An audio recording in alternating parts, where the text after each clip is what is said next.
La sala de baile está bañada en luces doradas, cada lustre lanzando destellos sobre terciopelos y sedas. El eco lejano de una orquesta parece batir suave las alas en el aire cargado de perfume. Isabel Montclair camina entre las sombras y el esplendor, saludando con una leve inclinación de cabeza a quienes la observan, algunos con admiración, algunos con esa sonrisa indefinida donde cabe la duda y la crítica.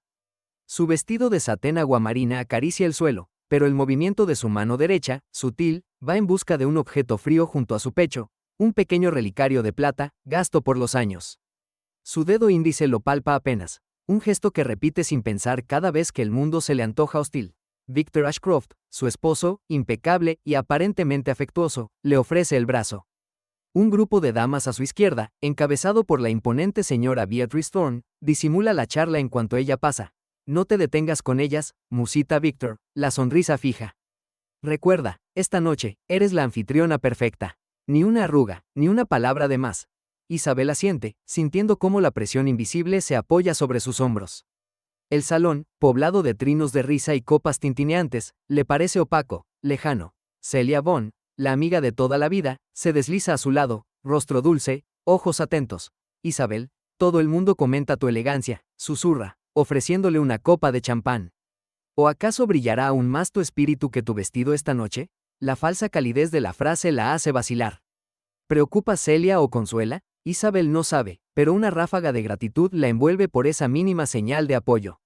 Juntas cruzan el parquet, ignorando las miradas que se detienen un segundo más de lo necesario. En la esquina, la señora Thorne intercepta a Isabel con esa sonrisa rigurosamente medida. Querida, dicta con amabilidad acerada. ¿Cómo logras que todo luzca tan perfecto? La vida parece sonreírte en cada rincón. Hay quienes dirían que las diosas mismas te envidian. Hay una pausa, un borde cortante en cada palabra, y la señora Thorne se inclina apenas, indicándole a Isabel que la perfección, en ese entorno, suele ser efímera y sospechosa. Isabel traga en silencio. Siente el peso del relicario con más fuerza y lo mantiene apretado en la palma bajo el guante de encaje. Percibe en las palabras de la señora Thorne una advertencia envuelta en adulaciones. Esta noche, sabe, algo está a punto de ceder. La música continúa, pero en los ojos de Isabel se agolpan reflejos de duda. Nadie repara en la soledad exacta que la separa de los demás, salvo Celia, que la observa fijamente, como si midiera su resistencia bajo la tormenta incipiente.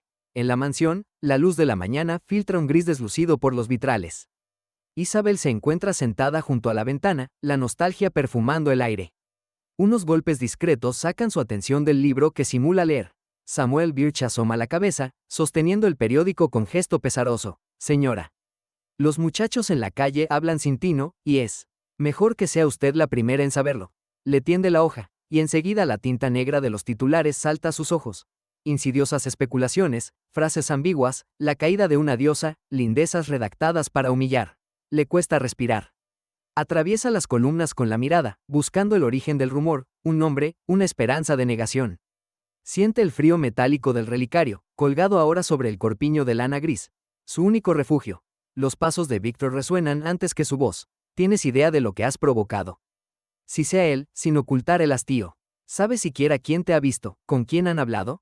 Nuestra reputación. Isabel, te advertí. No hay una palabra de consuelo. Ni una sola. Él no pregunta si es cierto. Tan solo le exige una solución, un arrepentimiento que no le pertenece.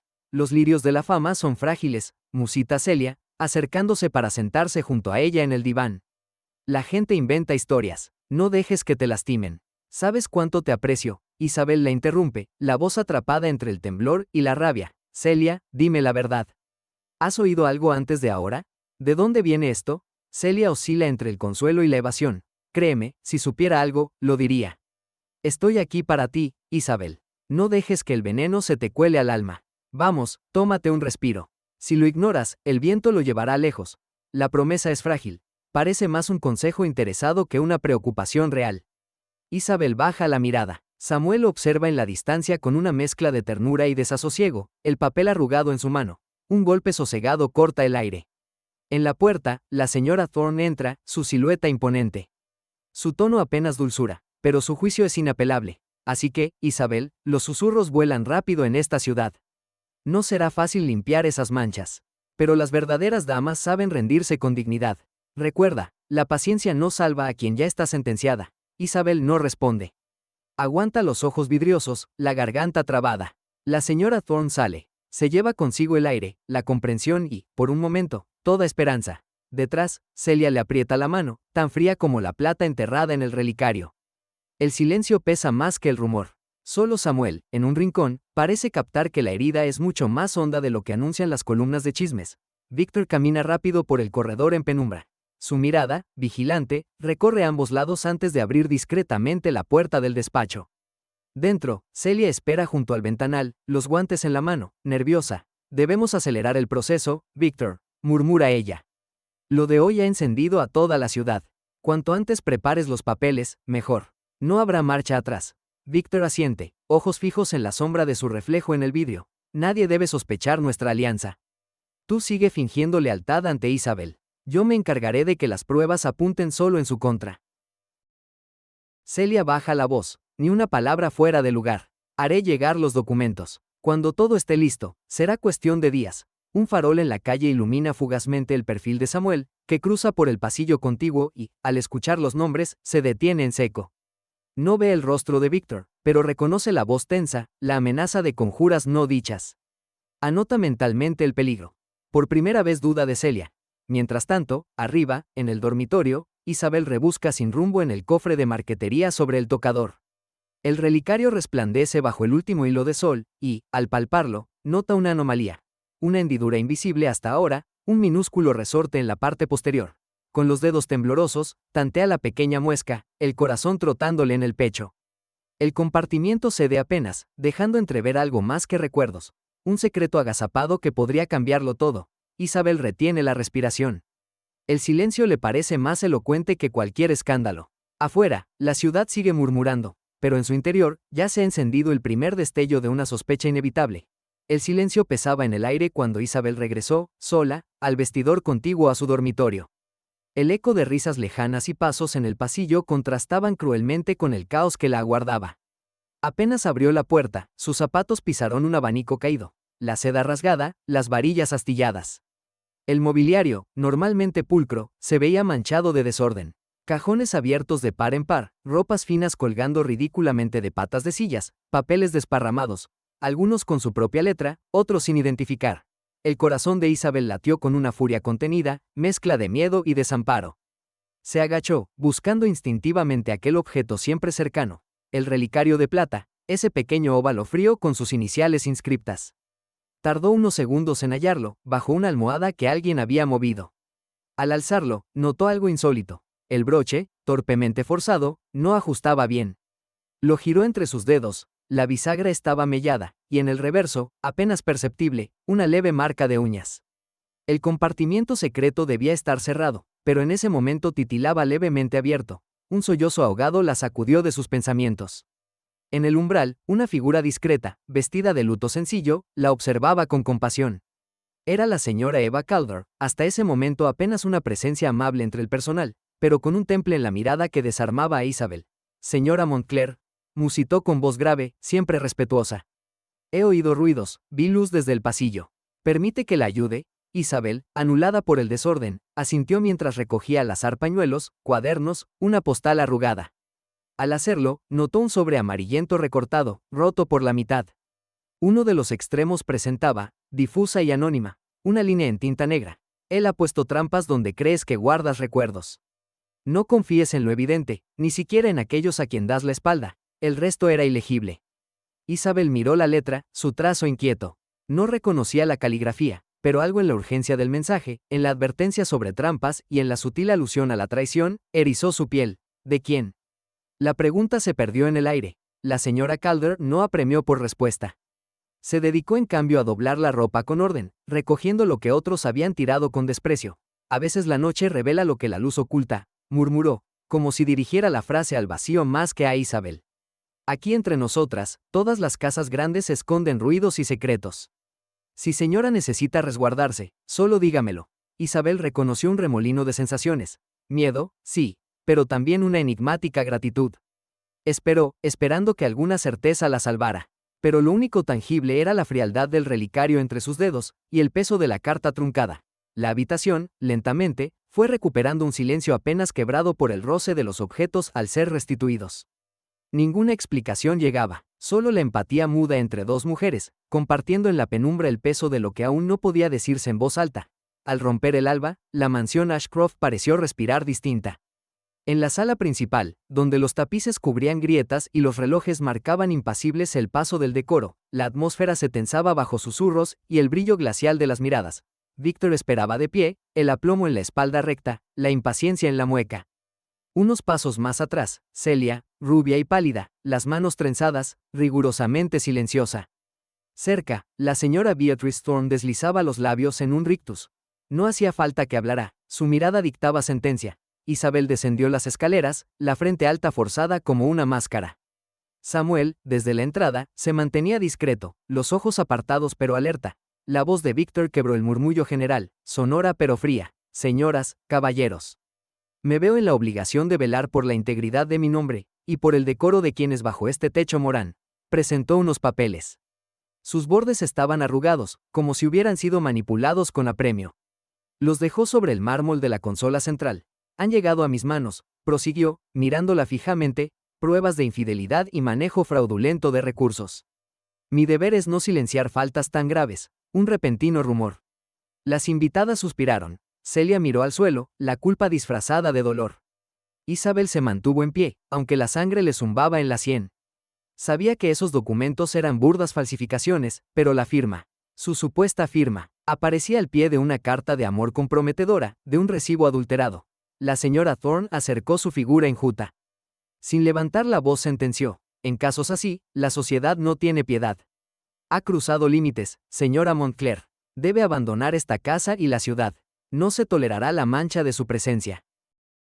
Las palabras cayeron como un yugo. Un silencio espeso. Isabel sintió la presión de una docena de ojos, la distancia, el vacío.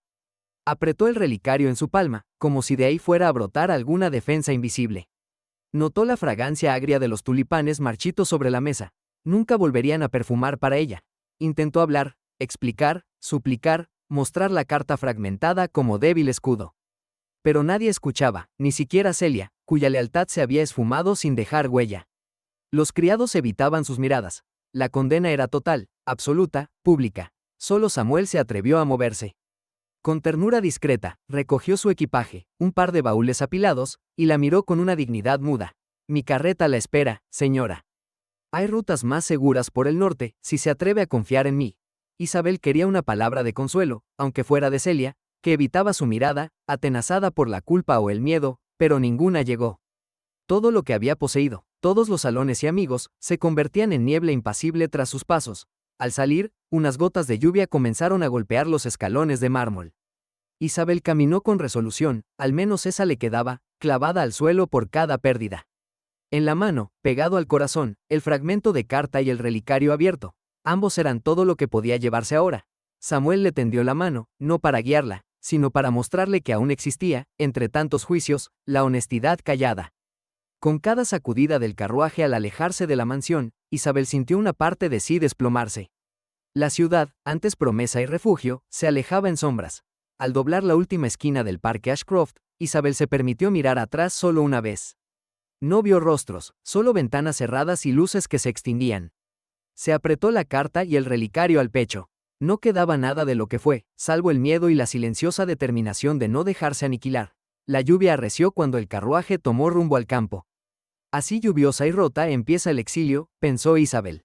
Y en el fondo, allí donde los secretos apenas asomaban, un germen de esperanza. Mientras el relicario no se abriera del todo, aún existiría la posibilidad de que su historia no terminara en los despojos, sino en la restauración de algo más profundo y genuino. El traqueteo de los caballos acompañó ese silencio. Nadie habló. Samuel yacía rígido, comprendiendo que todo lo esencial se juega en ese umbral entre lo perdido y lo que solo en el exilio puede encontrarse. Justo donde, sin palabras, la promesa del corazón comienza su trabajo lento.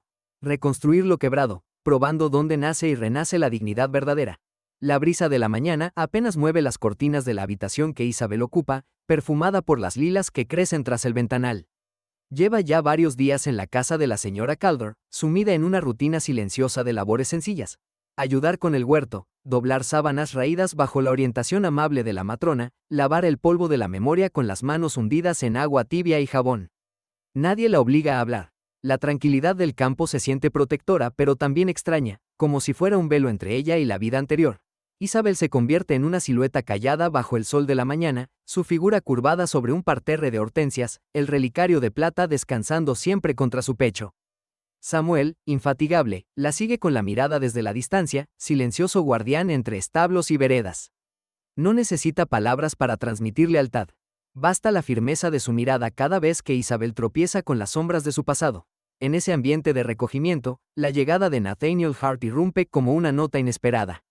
Llega a caballo, sombrero bajo el brazo y expresión formada en gestos medidos, casi excesivamente respetuosos. Es un conocido de la señora Calder, abogado, según murmuran las cocineras, de mirada endurecida por las batallas legales y una compostura que parece, a la vez, fortaleza y herida. Señorita Montclair, dice Nathaniel, inclinando la cabeza sin familiaridad, pero también sin juicio. La señora Calder me pidió asesorarla, y, si así lo permite, ponerme a su disposición para cualquier cuestión legal. Isabel duda en responder. Siente la garganta seca, como si las palabras pudieran traicionar la fragilidad de este refugio. Eva Calder asiente a su lado, amparándola con su presencia robusta. El señor Hart es de fiar, mi niña, dice en voz baja, mientras acaricia el antebrazo de Isabel con dedos curtidos por la vida y la compasión. Aquí no hay prisa, pero no está sola. Nathaniel no presiona. Deja su maletín en la mesa de la galería y toma asiento a distancia prudente, atento pero sin invadir. Observa los pequeños gestos de Isabel, su costumbre de apretar el relicario al sentir ansiedad, la forma en que rehúye los ojos ajenos, y advierte el dolor, la dignidad licuada por el miedo. No la juzga, se limita a esperar, pareciendo comprender que hay heridas insalvables con palabras apresuradas. Samuel, desde el porche, cruza miradas con él, y por un instante ambos hombres parecen reconocerse en la misión callada de proteger y no reclamar. Esa tarde, mientras caen las primeras sombras sobre la pradera, Isabel se atreve a pronunciar una pregunta sencilla, dirigida a Nathaniel. ¿Conocía usted mi situación, antes de venir? La voz le tiembla, casi inaudible. Algo había oído, responde él, midiendo cada sílaba. Pero no vengo en nombre de rumores ni de quienes han practicado su expulsión. Vengo porque, a veces, la ley puede ser un refugio más seguro que la piedad de la gente. La confianza, apenas germinal, se enraiza lenta pero tenaz, regada por la paciencia de quienes han sufrido y no juzgan. A medida que pasan los días, Nathaniel se convierte en una presencia habitual. Pasea con Mrs. Calder por los senderos del huerto, discute con Samuel sobre las reparaciones de la verja y observa a Isabel de lejos, siempre cauto en su aproximación. La señora Calder lo alienta a quedarse, insinúa con habilidad de matriarca que las mujeres tienen derecho a defenderse y la justicia es un arte para valientes. Isabel calla. No es la justicia lo que teme, sino las consecuencias de develar todo lo que guarda el relicario enredado a su corazón. Uno de esos atardeceres, tras terminar de guardar las hortalizas recogidas, Isabel se retira a su cuarto. Detecta sobre la colcha una hoja doblada, sin remitente, con la misma letra anónima y nerviosa del primer aviso recibido semanas antes. Su corazón golpea en su pecho mientras desdobla el papel. La carta es menos críptica esta vez. Él planea silenciarte. No firmes nada sin consejo, ni entregues el medallón. Hay pruebas de tu inocencia. No escuches a Celia, ni a quienes te prometen compasión desde la mentira. Isabel lee y relee, notando apenas que el pulso le tiembla, sintiendo el frío del miedo y una extraña corriente de esperanza. La advertencia es tan específica, y sin embargo, el misterio solo crece. ¿Quién la vigila de esa manera? ¿Alguien intenta realmente ayudar, o la empuja al abismo desde otro ángulo?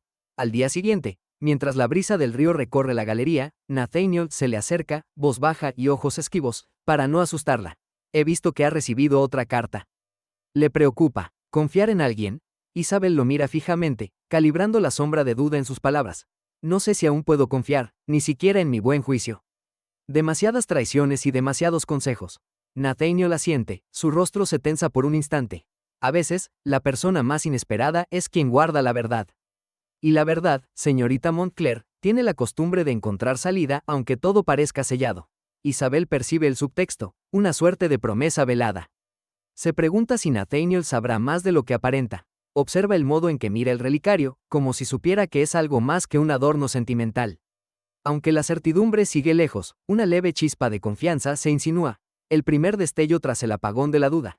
Esa noche, cuando la casa duerme, Isabel se encierra en su habitación a analizar sus escasos tesoros. Extiende el relicario sobre la colcha, deslizando las uñas sobre el grabado. Busca una nueva abertura u ocultamiento, retorciendo el broche, esperando el crujido prometido por el peso de los recuerdos. El objeto responde con silenciosa terquedad. No revela más que su frío tacto de plata. Piensa en los papeles ocultos años atrás, los mensajes entre ella y su padre, la memoria de otra vida antes del exilio. Y si aún guardar el relicario es, de algún modo, su protección final, sobre la mesa, ambas cartas, dispuestas lado a lado. Lee los matices de la tinta, los giros de la escritura, el tono urgente y la familiaridad inesperada, como si el remitente conociera muy bien a sus enemigos. Un escalofrío le recorre la espalda. ¿Podría ser Nathaniel, o alguna allegada a Eva Calder, con acceso a sus secretos? La sospecha la mantiene en vilo, pero el miedo, por primera vez, no la paraliza. Al contrario, la obliga a pensar. Desde el corredor, los pasos sensibles de Nathaniel deteniéndose ante su puerta. No toca, pero Isabel lo imagina de pie, escuchando esa angustia muda. Él, en silencio, apoya la mano sobre la madera, indeciso ante la tentación de consolarla, de traspasar el umbral. En otro extremo de la ciudad, Celia garabatea una nota. Ha llegado. Se esconde en la casa de Calder. Mantente atento a los movimientos del abogado. Dobla la hoja con manos frías y la mete en el sobre destinado a Victor. El veneno del rencor se cuece a fuego lento, invisible pero insidioso. Antes de cerrar los ojos, Isabel escucha un leve crujido. La señora Calder se acerca, sentándose a su lado en la penumbra. No hay sermones, solo historias. Eva narra cómo una vez perdió todo, familia, hacienda, posición, y cómo la desesperación compartida es el único pegamento verdadero entre las mujeres desplazadas. Nunca utiliza la palabra fortaleza, pero ofrece pequeñas pistas, gota a gota, hasta que Isabel se atreve a entrever un hilo de sentido en todo ese dolor. ¿Cómo se aprende a vivir sin que nadie lo sepa? Pregunta Isabel en voz baja, casi como una plegaria. Sobreviviendo a solas, hasta que el silencio no duela, responde Eva. Y añade, con ternura firme, la dignidad la llevas colgada del cuello, Isabel. Solo hay que recordar por qué te pertenece. Al final de la noche, Isabel contempla el relicario sobre su piel. No hay redención, aún. Pero entre las cartas, el metal frío y la complicidad de quienes callan, brota la determinación de no ser solo una víctima en su propia historia. Bajo la luz mortecina de la última lámpara de gas en la esquina de Pearl Street, Samuel detuvo su caminar al notar una sombra titilante junto a los escalones del viejo edificio de ladrillo. Aguardó un momento, sopesando el peso de la ciudad y sus misterios, luego sacó de su chaqueta el pequeño paquete envuelto que Isabel le había descrito. El que ella dejó tras ser forzada a huir, antes de que Victor pudiera manipular también sus recuerdos físicos. El portero nocturno, un hombrecillo con manos manchadas de tinta y mirada agudiza, reconoció el nombre de Isabel, pero solo asentía en silencio, temeroso. Finalmente, desvió la mirada y señaló una caja grisácea apoyada contra la pared. Samuel volcó su paciencia en cada gesto, ni una pregunta más. Solo un agradecimiento apenas audible. Abandonó la sombra del umbral llevándose la caja y el aire denso de la complicidad muda. Ya en la pensión de Harbour Lane, Samuel extendió sobre la mesa el contenido. Un abanico roto, algunos guantes, papeles arrugados llenos de notas dispersas. A un lado, atada con hilo azul, una carta sin remite. La tinta desgastada, la letra pequeña. Todavía no están a salvo. No revele lo que sabe. Vigilan cada paso. Encogiendo los hombros ante el peso de lo no dicho, Samuel dobló la carta y guardó todo en su zurrón, con la determinación de quien no pide recompensa por lealtad. Miró por la ventana. La ciudad seguía indiferente, ignorante del dolor y de la verdad. A la mañana siguiente, Nathaniel aguardaba en un banco del jardín de la casa refugio. No ocultaba el temblor en su mano ni el rictus de cansancio de una noche en blanco. Sin embargo, sus palabras fueron claras cuando Isabel, envuelta en su chal más oscuro, se sentó a su lado. «Señorita Montclair», comenzó él, sin encontrar por un momento su voz en el aire frío. El abogado de su esposo prepara nuevas declaraciones ante el tribunal. Han aparecido documentos con su firma en operaciones dudosas, registros de cuentas que no. Su mirada se ensombreció un instante, hasta que volvió a encontrar la calma. Pero sé distinguir una mano falsificada. Isabel le sostuvo la mirada, midiendo la verdad en los ojos de Nathaniel, encontrando en su gesto una reserva firme, la oferta de protección no exenta de riesgo. «No puedo pedirle que se involucre más», murmuró ella, apenas audible. Nathaniel esbozó una sonrisa herida. «Nadie me lo pide, Isabel. Pero no soporto el silencio de la injusticia. Y créame, conozco su precio». Se extendió una quietud tersa entre ambos, solo perturbada por el crujido de la gravilla bajo los pasos de Samuel, quien apareció llevando consigo la caja y el sobre atados. Sin pronunciar palabra, los entregó a Isabel, saludó con una leve inclinación y se alejó de nuevo. Observando el conjunto, Isabel sintió que el mundo giraba sin ella, y por primera vez desde su caída, el miedo se mezcló con esperanza. Tanteó la carta, dudó, luego, con manos temblorosas, se atrevió finalmente a mostrarle a Nathaniel uno de los anónimos. Se acerca el verdadero peligro. No confíes en sus promesas. El enemigo lleva máscara. Nathaniel leyó el texto lentamente, sus facciones endureciéndose. Pero no preguntó de inmediato. La contención era su lenguaje. Aprendió hace años a no invadir el dolor de otros. Finalmente, dijo, con esto, y lo que Samuel ha traído. Quizás logremos probar que usted es un peón en un juego mayor. Isabel asintió, la emoción atada a su garganta. No sé quién escribe estas cartas. Pero quien lo haga, sabe todo lo que temo. El silencio se impuso, más elocuente que cualquier juramento. Nathaniel dejó una mano cerca de la suya, sin atreverse a tocarla, y dijo apenas, no es necesario comprenderlo todo. Pero sí, confiar. La luz del mediodía comenzaba a dorar el césped y las malvarrosas. Por entre cortinas agitadas, Mrs. Caldor los contemplaba unos segundos, comprendiendo en su callada sabiduría que algo fundamental, invisible, acababa de cambiar de sitio. Isabel bajó la mirada y, al levantarla, sus ojos tenían otro brillo. Ni sumisión, ni odio, sino determinación contenida. Días después, el refugio vibraba con rumores llegados del sur. Las primeras columnas de Sociedad hablaban abiertamente del escándalo Montclair, con nombre y apellido. Beatrice Thorne, la reina impaciente del salón, aseguraba a cualquiera que escuchara que Isabel no volvería a pisar un solo umbral de gala. Incluso en la colina, había quien susurraba que destinar una almohada a la caída de una dama tan dudosa era un oprobio para todas. La casa, antes llena de visitas y donaciones, ahora sentía el peso del rechazo. Llamadas que no se respondían, invitaciones de vuelta sin abrir. En la penumbra sosegada de su despacho, Mrs. Caldor le acercó a Isabel una taza de té, mientras observaba la fotografía antigua de su juventud, colgada junto al reloj. El murmullo de las versiones hostiles ascendía como un vapor lento en los pasillos. Querida, la memoria de las mujeres no es de cristal, sino de acero. Lo que ahora nos quita el sueño, mañana lo transforma en coraje, dijo ella suavemente, antes de abandonar la estancia. Isabel permaneció sentada mucho después, los dedos cerrados en torno al pequeño relicario que pendía de su cuello. Dentro, lo intuía, se almacenaba algo capaz de cambiarlo todo. No solo el recuerdo de un amor limpio, sino también el germen de un escándalo mayor y, quizá, el mapa secreto de su redención. Tanteó el resorte lateral, sabía que aún no estaba preparada. Cada secreto desvelado era una despedida más del pasado. Al anochecer, Victor discutía en voz baja con Celia en el salón de la casa Ashcroft, ambos cautelosos de ser escuchados a través de la puerta. El semblante de Victor era pétreo, rara vez perdía el control, pero las noticias del norte lo irritaban como pocos acontecimientos. Lo subestimé, susurró Victor. Hart no es solo un jurista, es un hombre con exceso de conciencia. Habría que corregir esa debilidad, antes de que se vuelva peligrosa. El rubor de Celia era fiero. ¿Y si Isabel decide regresar? ¿Y si los documentos salen a la luz? No soportaré que mi nombre se asocie a su escoria, dijo, la voz angulada como una daga. Nadie la escuchará. Pronto, ni los que ahora le prestan ayuda la recordarán. O haré algo mucho peor. El hilo de voz de Victor era frío y plano. Al otro extremo del país, Isabel repasaba una y otra vez las cartas y las piezas del locket, descubriendo un nombre apenas legible entre los dobleces del metal.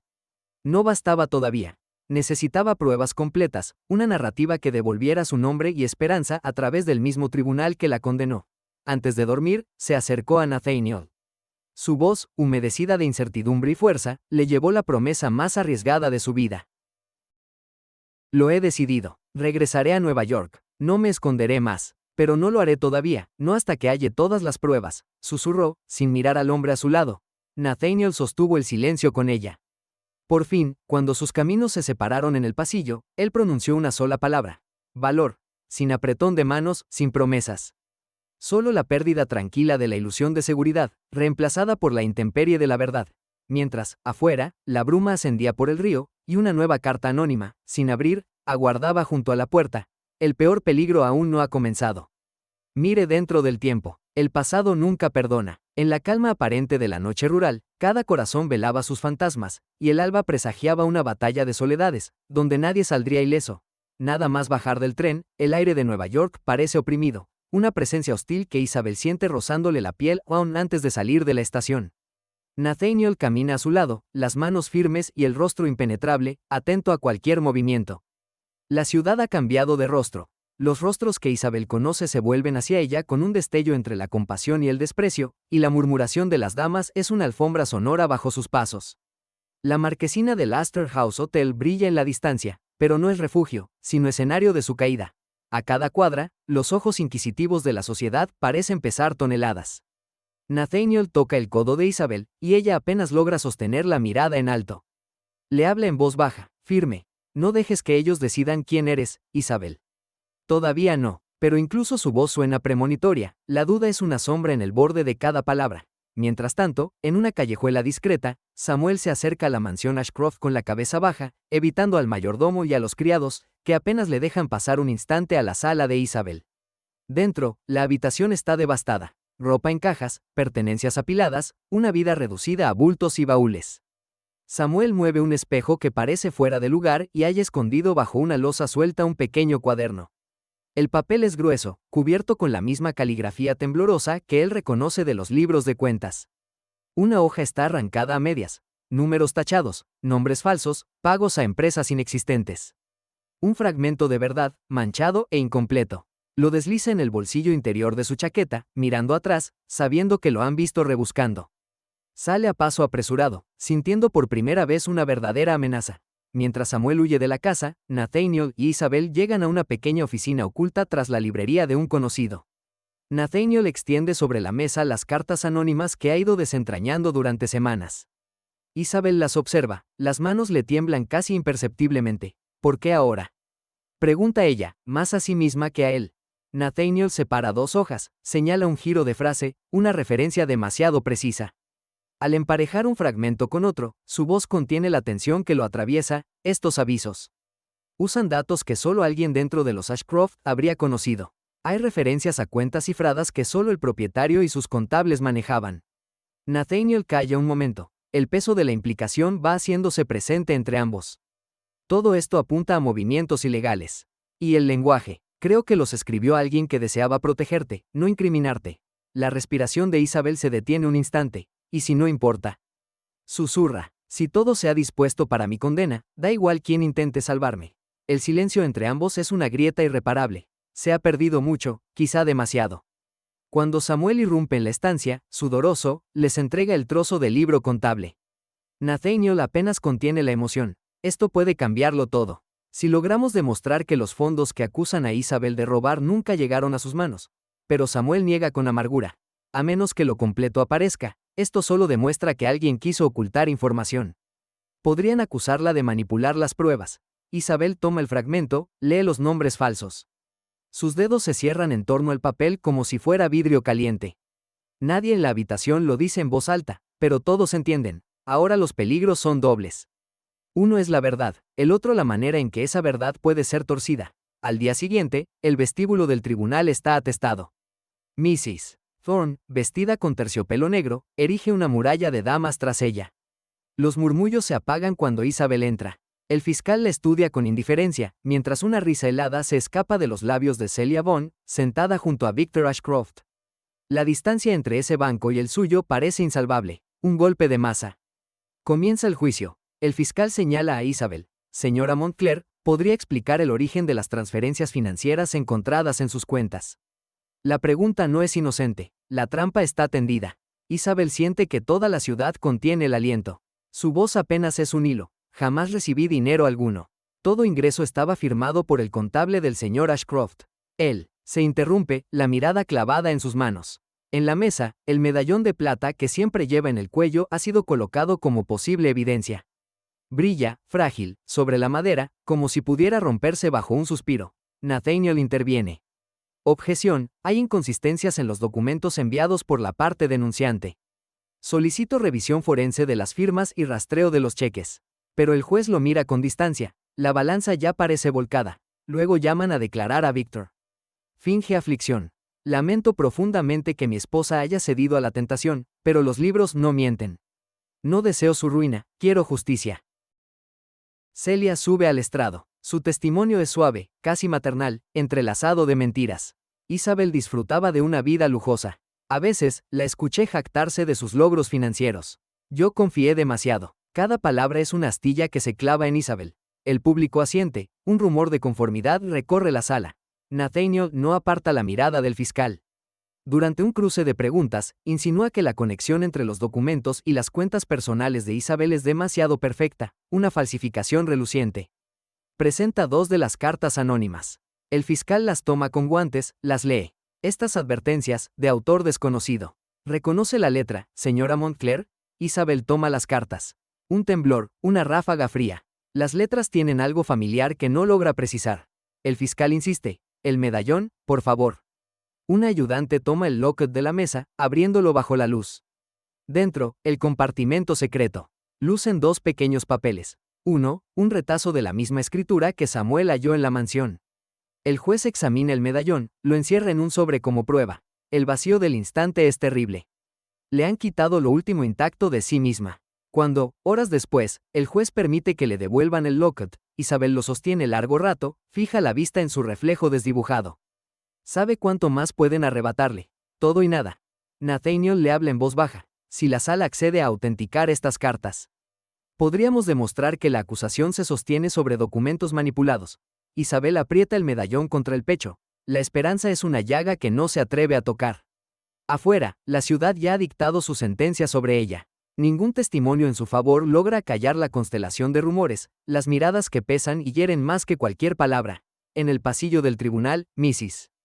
Thorne, satisfecha tras su discurso público, rodea a sus discípulas con una sonrisa fría. Nada puede igualar el veneno destilado en su voz cuando murmura a una conocida. La caída de una mujer siempre es espectáculo digno de contemplar. Lo importante es que nosotras sigamos en pie. Las puertas se cierran tras Isabel y Nathaniel, el peso de la derrota lo ha invadido todo. Un carrusel de fragmentos rotos. La nota hallada por Samuel, las cartas sin remitente, el locket sellando recuerdos y secretos. Cada evidencia, un arma cuya hoja apunta en más de una dirección. Isabel siente, por primera vez, la tentación oscura de dejarse hundir. Pero Nathaniel, en un gesto lleno de contención, posa la mano sobre su hombro. Ninguna palabra le salva. El amor aquí es apenas una promesa quebradiza, algo que podría existir si la ciudad no la devorara antes. Samuel espera en la penumbra del vestíbulo cuando Isabel cruza el umbral, la capa cubierta de polvo tras el viaje desesperado de regreso. Ella apenas sostiene su mirada. Ojos hinchados, pómulos marcados por noches sin dormir, el silencio entre ambos lleno de todo lo que nunca pudieron decirse. Samuel, con manos temblorosas y voz contenida, saca del bolsillo el pequeño relicario de plata, el mismo que un día Isabel creyó perdido. Lo deposita suavemente en su mano, las cadenas frías entrelazadas entre sus dedos. Lo encontré oculta bajo la tabla suelta, tal como me pidió, pero había algo más dentro, murmura Samuel, sin atreverse a mirarla de frente. Ella abre el medallón, y dentro encuentra una hoja plegada con un sello lacrado, el emblema de la familia Ashcroft. El texto, en la inconfundible caligrafía de Victor, confirma transferencias y firmas falsificadas. Entre los papeles, otra carta. Fragmentos de amor antiguo que, leídos ahora, son apenas el eco cruel de todo lo que fue traicionado. El peso de la verdad la abruma súbitamente. Isabel retrocede, como si necesitara distanciarse del pasado que la tenía encadenada. El salón vacío amplifica el roce de la carta al caer, el ruido simple e inolvidable de una vida derrumbada. En ese silencio, Nathaniel aparece. Ha esperado toda la noche, su postura rígida y el rostro pálido de quien carga secretos demasiado tiempo. Se aproxima, pero no la toca, solo apoya su mirada cansada en ella. Fui yo quien escribió las cartas, su confesión se escurre despacio, más dolorosa aún por el remordimiento palpable. Desde el primer momento lo supe, pero no tuve valor para dar un paso al frente entonces. Fui cobarde, Isabel, y lo siento. Ella le observa, incapaz de procesar la suma de heridas y traiciones. El tempo del dolor ha cambiado. Ya no es rabia, sino un cansancio frío, definitivo. ¿Por qué ahora? Pregunta, apenas audible. Porque ya no soportaba verte enredada en la mentira. Pensé que bastaría advertirte. Su voz se apaga en una súplica muda. Pero solo conseguí mantenerte aislada. He fallado, igual que todos. Samuel aparta la mirada, y parece que el mundo entero guarda luto por ese instante. Isabel, como si se despojara de una última armadura, se deja caer sobre su conciencia, sintiendo cada fragmento de la verdad clavarse en su alma. No queda dignidad que fingir. Solo la verdad desnuda, atroz y liberadora. El medallón frío en su palma brilla como un corazón pequeño y herido, apuntando sin piedad hacia todo aquello que debió haber sido amor y solo fue traición. La mañana siguiente asume la forma de un juicio público, no en un tribunal, sino en los salones sagrados de la casa Thorne. La sociedad ha venido a presenciar la ruina, no a discutir justicia. Victor aguarda, impoluto, con la serenidad oscura del hombre que cree haber vencido. Celia le acompaña, el rostro cuidadosamente sereno mientras murmullos venenosos atraviesan el aire. Isabel entra, acompañada de Samuel y Nathaniel. En su mano lleva el relicario. Sabe que el pueblo ha decidido ya su condena, pero el deber de la verdad le obliga. En un acorde casi ceremonial, entrega a la señora Thorne los papeles y el relicario, solicitando silencio. La señora Thorne examina los documentos. Nadie se atreve a moverse. Las firmas, las fechas, las confesiones se alinean. Transferencias maliciosas, cartas de amor rotas por la codicia, la caligrafía inconfundible de Celia en las falsas instrucciones dadas a los empleados domésticos. Una niebla de incredulidad cae sobre la estancia. Samuel, con voz baja, confirma públicamente cómo halló el relicario oculto en la residencia Hudson. Nathaniel, parco y sin adornos, confirma la autoría de las cartas advirtiendo de la conspiración. Pruebas claras, pero el daño es demasiado vasto para poder sanarse en un solo acto. Victor palidece por primera vez, pero su arrogancia no cede. Celia mantiene la cabeza erguida, los labios sellados, aguardando un resquicio de negación que no llega. La señora Thorne, al comprender la magnitud de la farsa, se aparta de los conspiradores con una frialdad deliberada. Aunque el débil aplauso de unos pocos acompaña la exoneración de Isabel, los rostros de la sala siguen congelados en su juicio anterior. El escándalo es demasiado grande. Isabel ha sido absuelta ante la ley social, pero el perdón no llega todavía. Los cuchicheos dan paso al aislamiento. Isabel, con serenidad forzada, agradece la dignidad prestada y se retira sin buscar consuelo. Vuelve el relicario a su cuello, ahora símbolo no de un amor perdido, sino de su propia voluntad de restauración. Nathaniel la observa desde lejos, la angustia dibujada en sus ojos. Hay palabras que no se atreven a cruzar la distancia entre ambos. Ella abandona la casa Thorne sin mirar atrás. Samuel, fiel a su lado, le ofrece el hombro mientras cruzan las últimas puertas, pero Isabel declina la oferta con una suave sonrisa. La verdadera soledad que ha escogido es irrevocable por ahora. El daño está demasiado fresco. La ciudad, sus salones, sus calles, su inclemencia, le resulta irrespirable. Esa tarde, bajo un cielo brumoso, Isabel busca refugio en la casa rural de la señora Calder. Entre mujeres igual derrotas que ella, encarga su tiempo y sus manos a obras humildes. Cuidar a los niños, remendar ropas, limpiar en silencio. No busca aprobación alguna, sino la forma lenta y silenciosa de tejer un tejido nuevo, uno que la incluya sin pedirle que olvide. El relicario cuelga sobre su pecho, pesado y a la vez liviano. Ahora encierra la verdad, toda la correspondencia, el dolor y la prueba, pero también su derecho a decidir cómo y cuándo se abrirá de nuevo a un mundo que apenas aprendió a destruirla. Nathaniel permanece en la ciudad, ahogado en su propia culpa y anhelo, mientras la noticia del escándalo llena columnas y bocas. Victor desaparece en la sombra de su propio descrédito. Celia, abandonada por sus aliados, sufre la soledad definitiva del traidor. Isabel, lejos ya de todos, al pie de la ventana, siente la oleada muda del duelo y la semilla imperceptible de alivio. No es redención todavía, apenas es paz. Solo ahí, entre mujeres exiliadas de la sociedad, comienza a imaginarse digna de reparar lo que pudo haber amado. El mundo, por fin, se aquieta. La batalla, aparentemente terminada, oculta bajo la ceniza las brasas de una verdad aún por iluminar. La puerta al futuro sigue cerrada, y en el silencio Isabel comprende que, aunque la justicia se ha abierto paso, su corazón sigue postergando toda esperanza. La soledad es ahora un refugio propio. La última promesa, la de no callar nunca más su verdad, nacerá en el umbral del próximo amanecer. Pasaron los años, envueltos en silencio y estaciones cambiantes. Nuevas mujeres llegaban al retiro del valle. Bajo el liderazgo firme y contenido de Isabel, aprendían a coser, a administrar, a mirarse de nuevo en un espejo sin recordar el escarnio. Tras la fachada de serenidad, la mirada de Isabel delataba la memoria de un dolor que nunca se marchaba del todo. Llevaba siempre el relicario de plata, colgado al cuello, incluso cuando el sol cortaba con sus rayos el silencio del huerto, o cuando el invierno convertía los viejos cristales en hielo. Nadie como ella sabía cómo el pasado arde bajo la piel, y cómo el alivio no era olvido, sino resistencia. A veces, sentada junto al ventanal de la sala común, recibía cartas desde la ciudad. La mayoría las leía en silencio, respondiendo solo a las que venían de mujeres a las que había tendido la mano.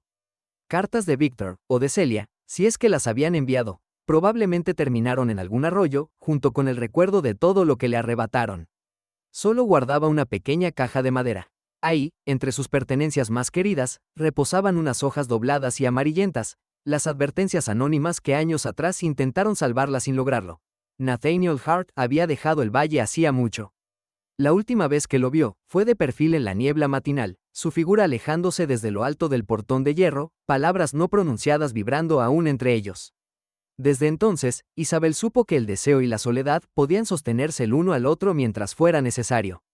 Porque lo que había entre ellos no se resolvía a través de una promesa, sino de un trabajo cotidiano contra el olvido y el miedo. Le dijeron que Nathaniel prosperaba en Nueva York, que defendía enérgicamente a los menos favorecidos, que evitaba los grandes salones y prefería las reuniones discretas.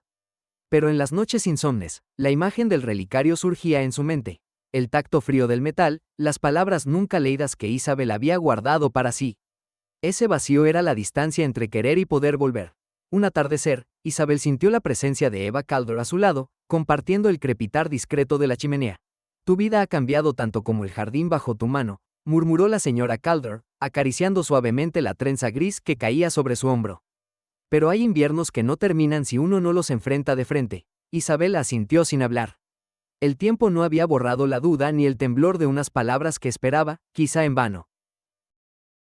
Fue así, en el umbral de otra primavera, que Nathaniel Hart regresó al refugio.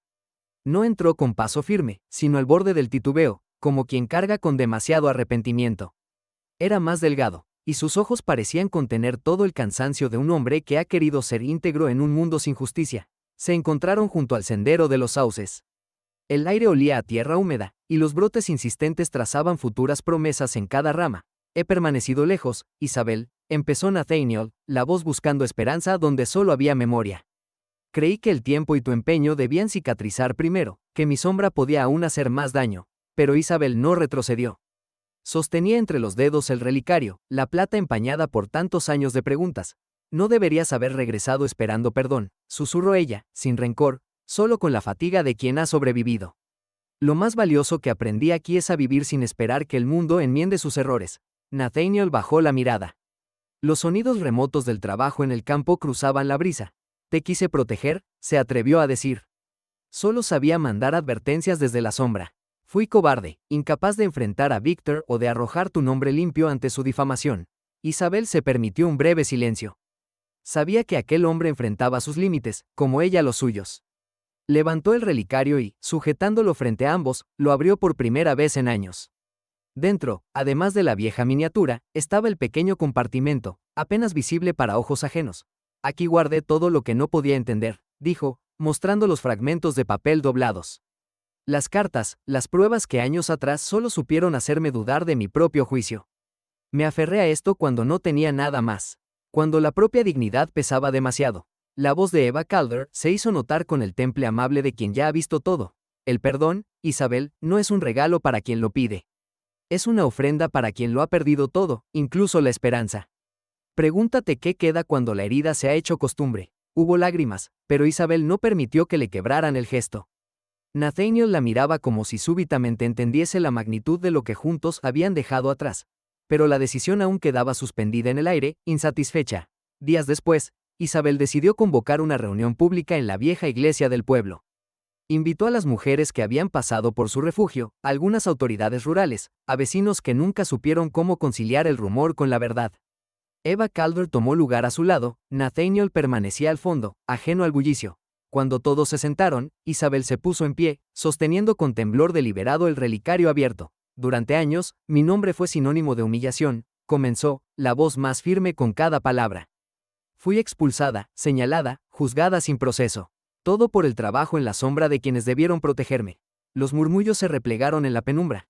Aquí, entre mis manos, conservo el objeto que Victor Ashcroft quiso convertir en prueba de mi corrupción. Pero la verdadera corrupción estaba en lo que él mismo ocultó. Cartas anónimas, amenazantes, documentos manipulados bajo la firma de mi peor enemigo. Extendió ante la audiencia el contenido escondido en el relicario, los papeles y una carta en letra trémula. Estas advertencias, enviadas por alguien que intentó rescatarme cuando ya era tarde, contenían las claves del fraude que destruyó mi nombre y mi familia. No fue mi infamia, fue la suya. Un murmullo sordo corrió entre los presentes. Nathaniel se puso de pie, no para reivindicarse, sino para mirar al fin de frente la tempestad que él también provocó. no tengo esperanza de que el daño se repare, continuó Isabel, más serena. Pero todo lo que edifiqué desde entonces, incluso el perdón, tuvo que nacer del exilio y la pérdida. Miró de reojo a Nathaniel, y por primera vez en mucho tiempo, habló sin distancia. Si alguna vez amé, fue a través de la verdad. Y hoy elijo, ante ustedes, no cargar más con la vergüenza de otros. Elijo recordar y amar en libertad, aunque duela, aunque sea tarde para volver a ser quien fui. El silencio fue absoluto antes del eco de un aplauso tímido, perdido entre lágrimas retenidas y miradas huidizas.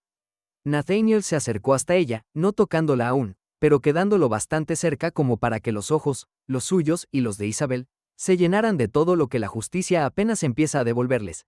Y aunque el mundo no reparó su dignidad de inmediato, ese día, la comunidad comprendió el precio de la verdad y lo arduo de la redención.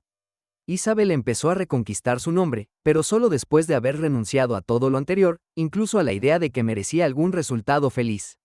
La justicia, por fin, había comenzado a abrirse paso, silenciosa y dura, entre las grietas de las promesas rotas.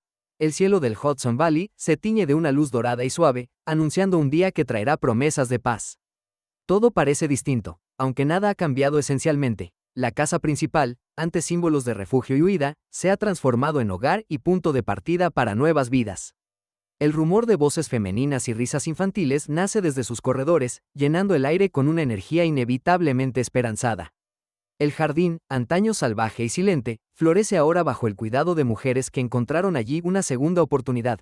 En una mañana de tibio sol, Isabel Montclair, vestida de un azul pálido sobrio y elegante, asiente con serenidad mientras repasa la pequeña lista manuscrita de las tareas del día. A su lado, Nathaniel Hart lee la correspondencia llegada de la ciudad.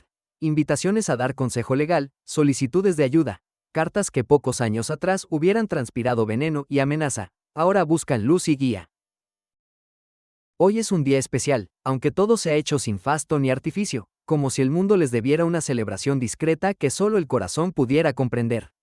Nathaniel toma la mano de Isabel con ternura callada. No hay testigos ilustres, ni coros ni discursos. Solo la promesa renovada de dos almas que, habiéndose conocido entre ruinas, ahora eligen edificarse mutuamente. He esperado mucho tiempo, susurra Nathaniel. Más del que imaginé posible, y aún así, aquí estamos, más enteros por nuestras grietas, le responde Isabel, con una leve sonrisa. La ceremonia, bajo los cerezos en flor y con la brisa desordenando retazos de esperanza, la oficia Mrs. Calder, cuyos ojos húmedos de emoción contienen el mar completo de todo lo que ha presenciado. Su bendición es sencilla, su voz apenas un susurro. Que vuestras heridas se vuelvan refugio para otros, como esta casa lo fue para vos. Nathaniel besa la frente de Isabel apenas elocuente, el gesto tan íntimo y discreto como el mismo acto de fe que los une. Samuel Birch espera junto a las muchachas del refugio, su rostro iluminado por una sonrisa limpia y un orgullo silencioso. No hay música, pero los pájaros del campo llenan ese rol con sus trinos inesperadamente solemnes. Después de la ceremonia, Isabel abre su palma y muestra el relicario antiguo de plata. Los años y las ausencias han pulido sus caras, pero el locket brilla con más fuerza que nunca.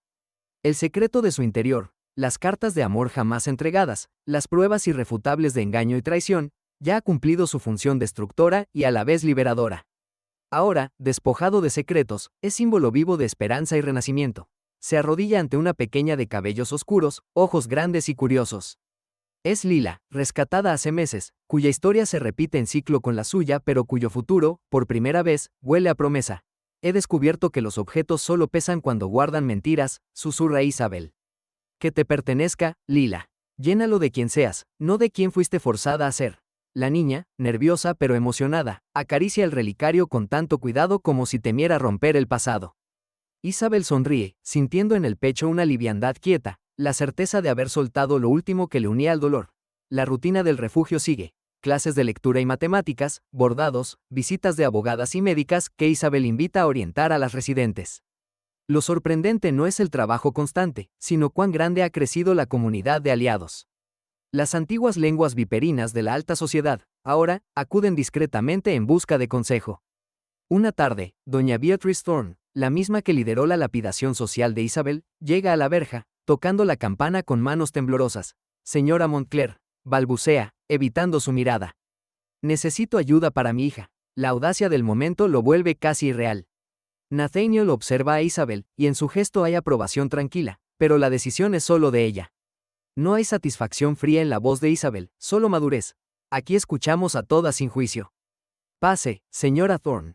A veces, la justicia verdadera no llega con castigos ejemplares, sino con la transformación callada de quienes más lastimaron. Isabel sabe que el perdón no borra la humillación, pero la dignidad reside en elegir el bien cuando el pasado invita a la venganza. Días más tarde, Mrs. Caldor se retira con la conciencia ligera. El refugio es más grande que nunca. Tienen mi bendición. Este lugar está en buenas manos. Sus últimas palabras al despedirse a solas con Isabel son tiernas, graves. Hoy puedo cerrar mi historia, sabiendo que has abierto la tuya. No olvides nunca. Los secretos bien guardados son aquellos que liberan, no los que condenan. La vida, ahora, es sencilla. Isabel y Nathaniel cenan con las muchachas y el personal del refugio. Las risas llenan los huecos donde antes había temor. El legado, entienden ambos, no es solo el refugio en sí, ni el ejemplo social, sino la red de segundas oportunidades que se expande desde ese lugar humilde, pero irrebatible. Años después, el Hudson Valley respira otra vez la primavera. Los prados circundantes al refugio se llenan de bullicio infantil. Niñas y niños, nacidos de historias rotas, algunos de los matrimonios de las nuevas residentes, otros traídos por los azares de la vida, corren entre tréboles y margaritas, inventando juegos y futuro. Isabel, que ahora camina más lento, observa desde el porche, con Nathaniel a su lado. Las canas le parecen medallas. Cada hilo gris, un testimonio silencioso de lo perdido y lo reconstruido. Se sienta, Nathaniel toma su mano y el mundo parece, por un instante, detenerse. ¿Te acuerdas cuando pensábamos que aquí solo se venía a huir? Dice él, con la voz apenas audible. Ahora sé que lo único de lo que una debe huir es de sí misma. Responde Isabel, y regresar, inevitablemente, para volver a casa en el corazón propio. Entre risas y empujones infantiles, Lila aparece. Ya adolescente, ahora lleva el relicario de la familia con orgullo. Lo muestra a los más pequeños, inventando historias de heroínas invisibles y fortunas recuperadas, pero todos saben que la verdadera fortuna es sentirse amado y enraizado. La casa refugio es también escuela, y el aula improvisada bajo un viejo nogal simboliza la enseñanza definitiva. La verdad, aunque duela, siempre libera. El amor, si es verdadero, no borra el sufrimiento, lo dignifica. Isabel imparte lecciones de justicia y compasión junto a Nathaniel, guiando a otros a reconstruirse sin miedo a sus propios secretos. Tiempo atrás, la vida de Isabel fue definida por rumores y miradas fugaces. Hoy, se la recuerda por la dignidad callada de quien soportó el escarnio, se atrevió a buscar redención y eligió no guardar rencor. Sus enemigos, vencidos no por la furia sino por el ejemplo, encontraron en su nueva forma de existir un espejo incómodo. Hay días de silencio, de recuerdos que arañan a la puerta al atardecer, pero son menos feroces ahora. Donde antes hubo ausencia, hay huellas de esperanza. El locket brilla sobre el pecho de Lila, latido perpetuo entre generaciones. Y así, la historia de Isabel Montclair, de escándalo, de ruina y de amor recuperado, se convierte en legado. Las promesas del corazón persisten, que los secretos verdaderos son puertas, no cadenas, que el amor, cuando es merecido y paciente, vence incluso la memoria más dolorosa, y todo empieza otra vez con una promesa renovada al alba. La cámara se aleja. Risas, campo, luz y una paz conquistada a pulso. La justicia ya no es castigo, sino el inquebrantable compromiso de una vida bien vivida y compartida. Fin.